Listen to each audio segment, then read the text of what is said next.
En el nombre del Padre, y del Hijo, y del Espíritu Santo. Amén. Mis queridos hermanos, nos encontramos en la recta final de los encuentros para profundizar en la pasión de nuestro Señor, con el objeto de conocer el modo de repararlo. Nuestro Señor Jesucristo, hermanos, nos explican que reparó al Padre Eterno por todos nuestros pecados, que lo hizo por nosotros, para liberarnos,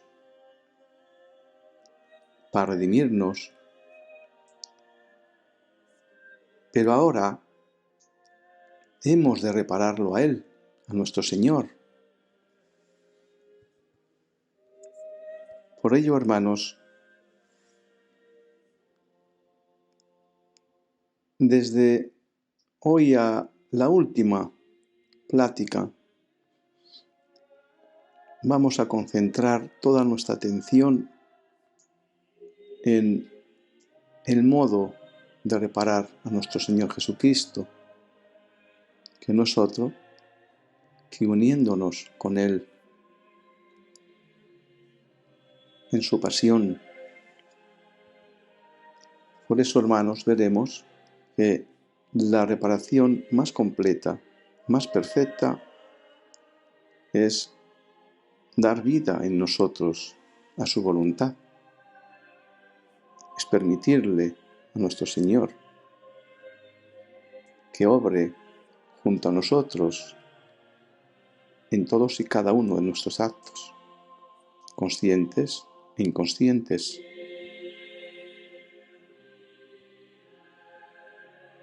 Veremos, hermanos, cuál es la reparación perfecta de la mano de los escritos de la sierva de Dios Luisa Picarreta, y que da una respuesta a esa encomienda que nos da el Catecismo de la Iglesia Católica, especialmente en el numeral 521, cuando nos dice que debemos de repetir lo que hizo nuestro Señor Jesucristo.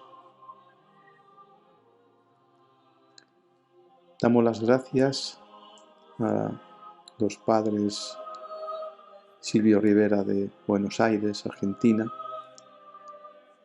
Ángel Martínez Sagasti de Paraguay, miembro del Opus Dei, Padre Osvaldo Perleche de Perú, Padre Pietro Mancini de Chile. Y como siempre, con la fortuna de poder contar con el conocimiento, la sabiduría y la experiencia del doctor Tomasini. Muchas gracias. Ahora, el que quedó, como diríamos, dañado, defraudado, o sea, ofendido, es Jesús. Él fue el que pagó todo, pero nadie le ha pagado a él. Y eso es lo que nosotros llamamos reparación. Ahora, ¿qué necesitamos para reparar? Hacer oraciones bonitas, hacer una función dentro de la iglesia, pidiendo perdón por todo lo que se le ha hecho y todo. O sea, ¿será suficiente? Yo creo que no. No sé ustedes qué opinan. Reparar en la creo que... A ver, perdona, padre, adelante.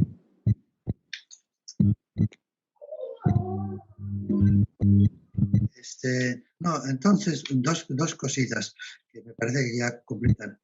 El Señor ama, que es dar en Jesús, lo nuestro. Entonces Jesús acepta ese amor, dar de Dios Padre, y lo devuelve como un acto nuestro, pero eso sería la acción de Dios con lo cual el amor del Padre queda también correspondido. Así es. Después, entonces, a nosotros nos está amando ahí en Jesús y después amarnos también cuando entramos en la divina voluntad. Entonces, en ese caso también nosotros correspondemos al amor del Padre conjuntamente con Jesús. Y entonces, falta por reparar. Ese sería como el complemento. También me parece que eso de que Él nos ama en la esperanza de que nosotros entremos en la divina voluntad. Eso es ahí. Y ahora vuelvo a un punto anterior. Antes de entrar en la divina voluntad, todos los santos que han ido haciendo esa voluntad de Dios han ofrecido a Dios sus actos humanos con una intención de dar gloria a Dios, y Dios, al aceptarlos, no es que dé ese amor pleno, sino que nos da efectos que nos hacen a nuestro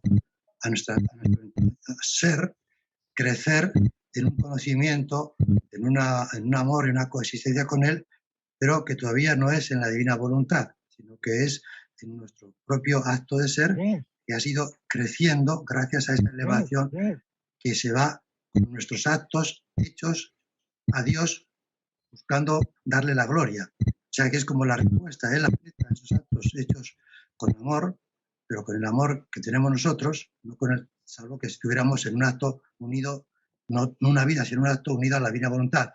Entonces hay como una correspondencia a Dios, una ofrenda a Dios y una respuesta de Dios que nos eleva en esas gracias que nos va dando, pero no en la divina voluntad. No sé si esto es como así de esta manera. Por eso, lo que nosotros hemos dado hasta ahora, bueno, los que han dado, ha sido el amor humano hasta donde puede y entendido que eso es lo que Jesús nos pidió. No es algo que el hombre haya fallado, simplemente no conocía esto y no lo podía dar. Pero todo el amor y todo lo que le ha dado el hombre a Dios ha sido fortificado por la gracia. Sí. Y la gracia son los efectos de la vida divina. Sí. O sea, es Jesús mismo quien nos da prácticamente el valor de sus actos para que ahora mis actos humanos puedan llegar a Dios, pero puedan llegar con el efecto de Jesús. Sí. O sea, ahí me uno, es como un gancho que me pone y me dice, únete a mí por medio de la gracia, pero lo sigue haciendo Jesús, no yo. Y ahora en la divina voluntad ya es el hombre haciéndolo, porque ya nos están dando esa divina voluntad nuevamente. Sí. Yo, una última pregunta, porque ya me tengo que ir ya. En ese estado en el que Dios nos presta, pero solamente actos de su divina voluntad, con lo cual ese acto aislado no es toda una vida, sino ese acto es junto con el Señor, con la misma voluntad divina. Si eso se va dando ahora y no se dio antes, sin que uno supiera, o sea, santos anteriores que estuvieran tan de intención y amor, que en ese acto concreto el mismo Jesucristo le diera la acción conjunta con él, o solamente separada. Esa es una pregunta que no sé si se ha podido dar antes, aunque no se conociera todo este conocimiento que ahora con Luisa sabemos, ¿no?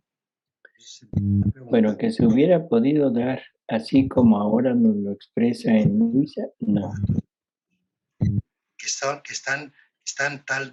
con tanta reacción humana, el Señor puede hacer lo propio al nuestro para que tenga una dimensión de su mía voluntad. Eso quiero decir, sí, se ha podido dar en los santos antes de conocer lo de Luisa.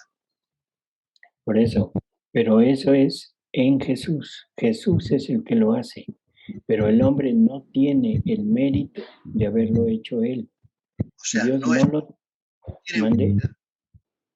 no tienen propiedad. El acto humano está separado del acto de Jesús. Así. Sí, bueno, más o menos. Quiere prestar, ¿no? y después darlo en propiedad. Bueno, muy bien. Yo les dejo porque me están esperando, ¿eh? Hasta la próxima. Sí, padre Ander, hasta luego. Dios lo cuide. Gracias, padre. Bueno, es un tema arduo, ¿no, padre? Claro que sí, claro que sí. Y como buen tema, hace que se movilicen algunas cosas o algunas estructuras de pensamientos o de conocimientos, ¿sí? Pero bueno, la luz se va adquiriendo en la medida en que esa luz se va acercando y uno va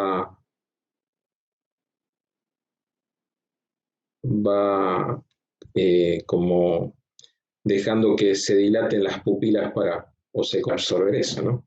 Así que lo que sí, yo pensaba en esto, yo pensaba en el acto de amor y de reparación, que decíamos que bueno, que ya el Padre fue reparado, ya recibió todo en Jesús, ¿sí? Ya está en acto completo. Ahora lo que le falta es, que Jesús sea reparado. Exactamente. Ese es el punto. Porque Él vino, anunció, predicó, enseñó, y en el fondo no recibió toda la adhesión de que en realidad necesitaría o querría. Vamos a hablar de querría, porque necesitar. Ahora, no sé si en algún momento se podría hablar de necesidad de Dios, porque solo por amor tiene necesidad por eso, de ser correspondido. Es una necesidad de naturaleza, padre. De naturaleza, claro. No una necesidad de carencia. Exacto. Porque él mismo se la resuelve. Pero es de naturaleza. El amor debe amar. Nosotros conocemos la necesidad de carencia. Exactamente. Por eso ahí a donde vamos aprendiendo. Corresponder, reparar a Jesús todas sus pasiones, sus dolores, sus sufrimientos, la falta de adhesión, la falta de seguimiento. ¿Qué es lo que propiamente nos enseña el libro del cielo para esa reparación? Bueno, por eso yo preguntaba, o sea, ¿cuál sería la reparación perfecta? O sea, y creo que Jesús nos la da. En el libro 13, la lectura 18, dice lo siguiente. Dice, ahora lo que yo hacía, no lo hacía para mí, porque no tenía necesidad, sino para ti.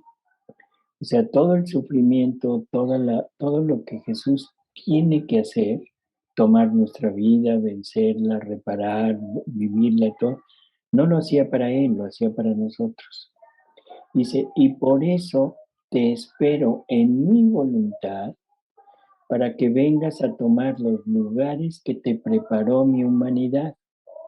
Y sobre las obras que preparé, ven a hacer las tuyas. Y entonces por ello estaré contento y recibiré completa gloria cuando te vea hacer lo que yo hice. Creo que es una respuesta categórica. Claro. Así, sin lugar a dudas.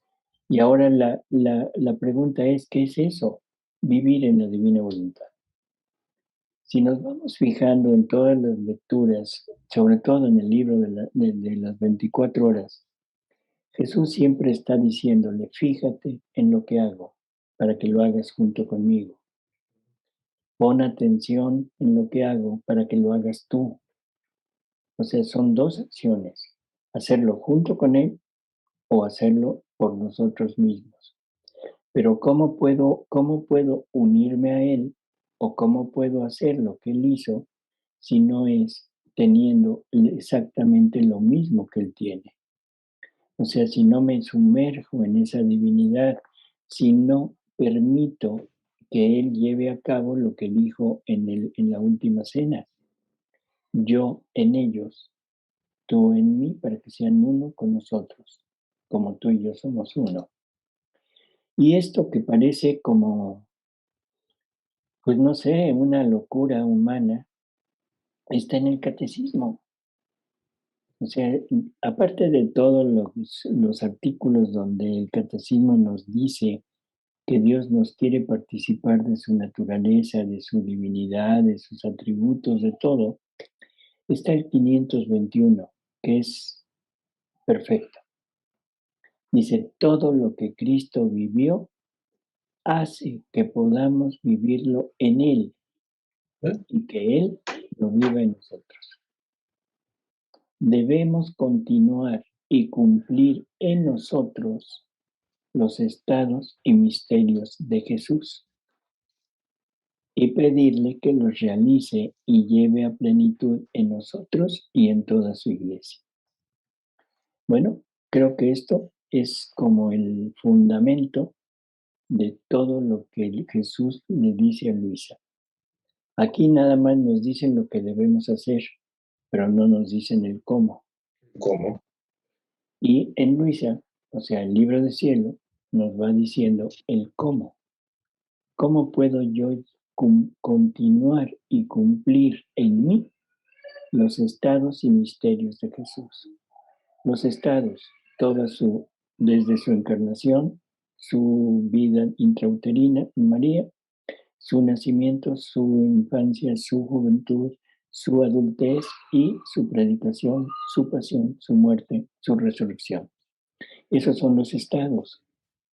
Y los misterios de Jesús, su divinidad en nosotros, esa capacidad de hacer milagros, esa capacidad de poder amar en ese sentido, la capacidad de poder tomar a toda la familia humana en Él y entregársela al Padre como hecha en divina voluntad, como si todos hubieran vivido en divina voluntad, vivir la vida de todos. Esos son los misterios de Jesús. ¿Qué hacía el Verbo eterno en Jesús, en la humanidad? Y ahora la iglesia, mi doctrina, me dice que yo tengo que continuar y cumplir eso. Y ahora yo me pregunto, así como dicen, ¿what? ¿What? O sea, ¿what? ¿Cómo llevarlo a cabo? Solamente con este don de la divina voluntad. Si no, no. Por lo tanto, la reparación perfecta es vivir en la divina voluntad. Y después ya iremos viendo qué debo hacer, qué no debo hacer. Pero si no entro en la divina voluntad, me puedo aprender el libro de las 24 horas de la pasión, no tiene ningún sentido. Yeah. ¿Sí? Puedo hacer todos los sacrificios que quieran, tienen sentido humano, sentido enriquecido por la gracia, todo lo que queramos, pero no es la reparación perfecta a Jesús. Uh-huh. Y una vez que repare a Jesús, ahora me uno a Él en la reparación al Padre. Ahora sí, porque vivir en la divina voluntad es tomar todo lo que Él hizo por mí, y entre lo que Él hizo por mí está la reparación al Padre.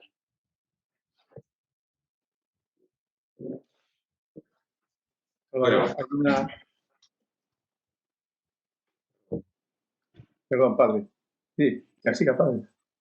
No, que decía que todo esto no es posible, a ver, en todos los intentos que podamos hacerlo, con la ayuda de la gracia, bueno, como venimos ahora hasta empezar a conocer divina voluntad, ¿no? Uh-huh. Vamos viendo de alguna forma el tema de reparar, que en realidad la palabra reparación se ha escuchado a lo largo del tiempo, de reparar las ofensas que se le hacen a Jesús, de los sacrilegios y todas estas cosas. Pero ahora, en divina voluntad, cuando uno empieza a escucharlo, la reparación, hasta la palabra misma, empieza a adquirir un sentido diferente. ¿Sí? Así es. Tiene como más significado, más peso. Pero es evidente que no lo podemos hacer si Jesús no viene a vivir en mí. Uh-huh. No vamos a ver, el tema es que estamos pasando en un momento, el hombre decía que se tenía que hacer santo. Entonces era el voluntarismo. Taca, taca, taca, taca, ¿sí? Yes. Después Después se comenzó a decir, bueno, no, la santidad es parte de un don que Dios te da también en la medida en que uno va trabajándolo. Ahora ya vamos a hablar, seguramente en algún otro momento saldrá, estamos hablando de la santidad divina misma, que se da en divina voluntad en nosotros. Así es. Pero es evidente que estamos caminando sobre los primeros tiempos del hombre, de Adán.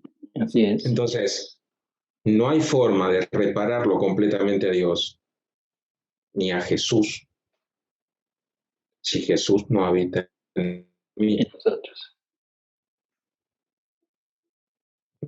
No Así hay, es. nosotros no.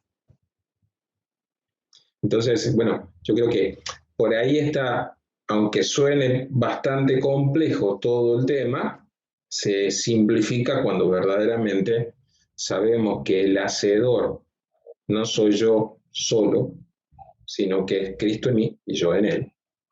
Así es. ¿No? Así es. Bien. Es como en la consagración, Padre.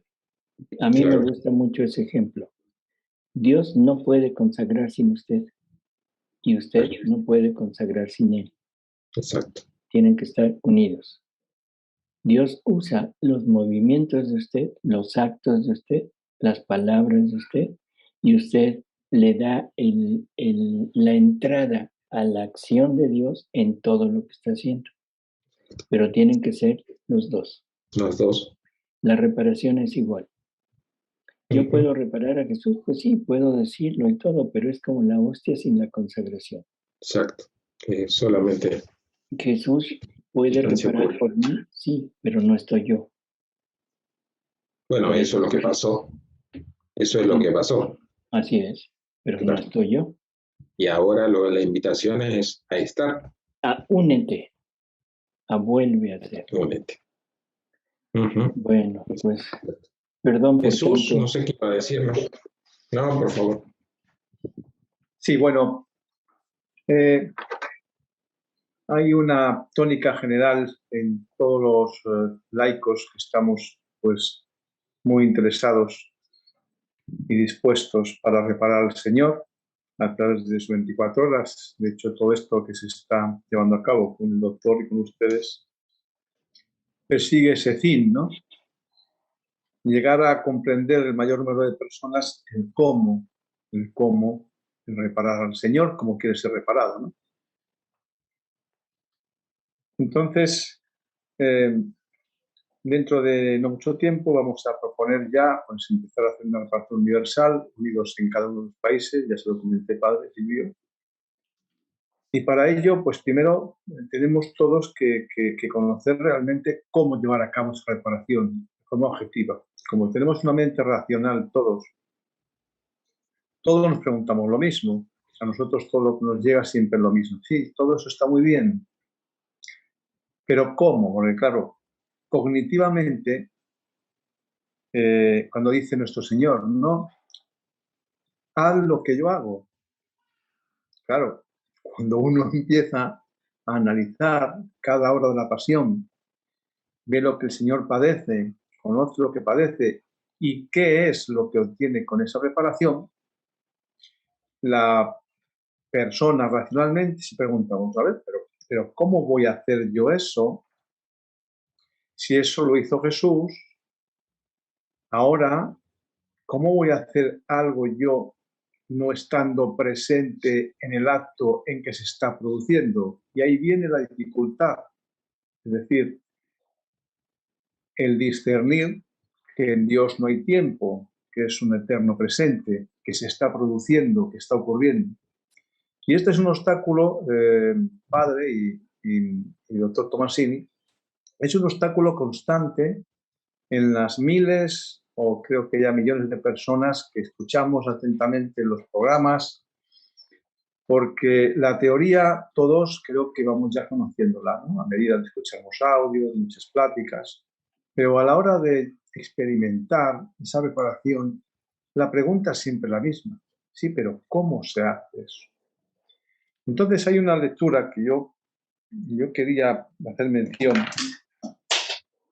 que es en el libro 11, 133, octubre 13, 1916, en el que aquí nuestro Señor dice a Luisa, le explica que cuando él estaba en la tierra era custodiado por, dice, millones y millones de ángeles y que lo cortejaban, custodiaban, estaban a su servicio.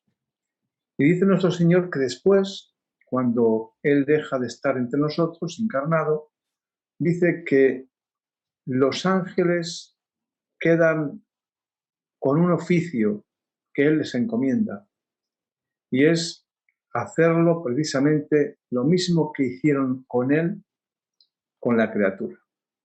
Y aquí viene la cuestión, ¿no? Que es, dice el Señor que en cuanto ven a la criatura dispuesta, es decir, con respeto y atención, pensando que los ángeles están pendientes de sus labios, para repetir junto a ella lo que ella dice. Dice el Señor que tanto en su vida personal como en su pasión, como en sus pasos, dice que los ángeles toman esto de la criatura, se unen a la criatura para orar con ella, para digamos, llevar a cabo lo que está haciendo ella, toman todo esto, lo unen con Jesús para darle gloria, ¿no? Y en aquel momento se produce la unidad de lo que la criatura hace con el Redentor, con nuestro Señor. Si esto yo lo he interpretado bien, porque ha sido una interpretación literal, quiere decirse que son los ángeles los que verdaderamente se ocupan de unir cada pensamiento, cada palabra, cada sentimiento de compasión hacia el Señor, o cada oración, o cada intención de quererlo reparar con sus mismas reparaciones. Son los ángeles los que tienen encomendado entregar al Redentor, a nuestro Señor, todo esto que nosotros hacemos.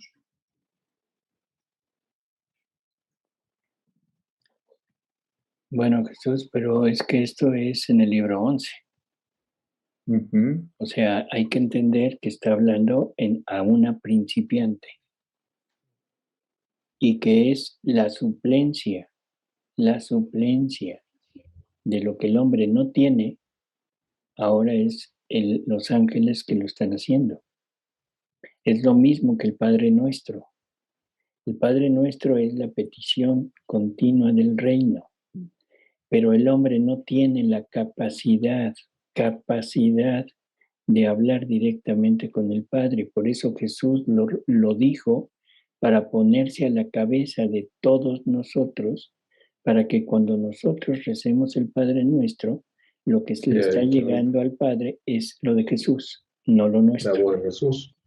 A través de mi intención. Es lo mismo exactamente. O sea, no malentendamos esto, porque para el alma que vive en la divina voluntad ya no se necesitan los ángeles. O los ángeles quizá vayan junto con la criatura, pero ahora es la criatura la que se pone en comunicación directa. En fin, esto es poco a poco, a través de la lectura, a través de ir entendiendo. O sea, no se puede dar una definición total. Y todas las personas que preguntan cómo le hago, es que no han leído. O sea, la lectura, ese profundizar en estos conocimientos es lo que me va a ir diciendo cómo. Y cada día lo voy a ir como entendiendo más y lo voy a ir practicando. Ahora, hasta donde vayamos entendiendo, eso Jesús lo toma como bueno y Él suple. O sea, no hay problema, vamos en camino.